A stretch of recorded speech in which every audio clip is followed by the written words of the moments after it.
हुकूमत का धड़न तख्ता होने वाला है। वक्त आ गया है इनका गरीबान हो और हमारा हाथ हो। 2018 में अजीम सानया रूनुमा हुआ, नाअहल शख्स को मुसल्लत कर दिया गया। धांधली की पैदावार हुकूमत ने झूठ और यू टर्न के अलावा कुछ नहीं किया।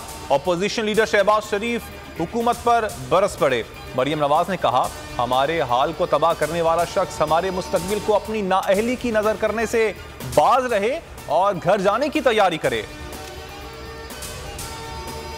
वक्त आ गया कि विफाक में बैठकर हुकूमत का मुकाबला किया जाए। आसिफ जरदारी ने वजीर आजम के खिलाफ अदम एतमाद का इशारा दे दिया। कहते हैं, जब तक इनका वहां मुकाबला नहीं करेंगे ये रुकेंगे नहीं। लाहौर में खैमे लगाकर एहतजाज करेंगे। यहां से रवानगी जदोजहद के लिए है। सारे लोग एक ही खैमे में आ जाएंगे। हमारा सामना छोटे छोटे सियासी बोनों से है। फवाद चौधरी का आसिफ जरदारी पर जवाबी वार। कहा, अदालत जाना पड़े तो व्हील चेयर, जमानत मिले तो कद से बड़ी बढ़कें। 30 साल हुकूमत के बाद सिंध मास्टर प्लान लाने की बात करते हैं।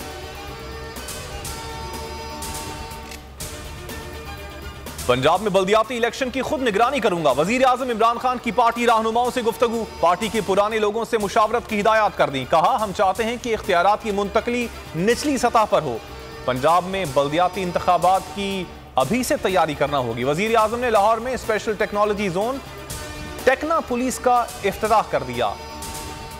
विफाकी वजीर शिबली फराज ने भंग की कटाई का इफ्तिताह कर दिया। कहते हैं, भंग की काश्त के खिलाफ मनफी बातें होती रहती हैं, हमने उन पर तवज्जो नहीं देनी।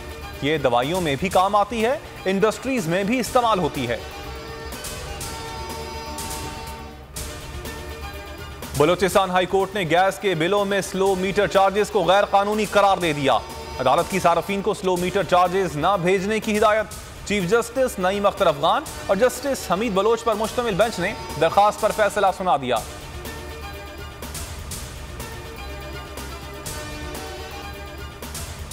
और कराची में ओमिक्रॉन के 6 मुश्तबा केसेस सामने आ गए। महकमा सेहत के मुताबिक 4 अफराद जनूबी अफ्रीका, 2 बरतानिया से कराची पहुंचे।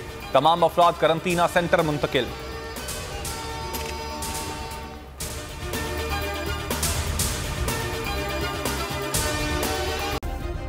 सब्सक्राइब करें और बेल दबाएं ताकि कोई खबर रह न जाए।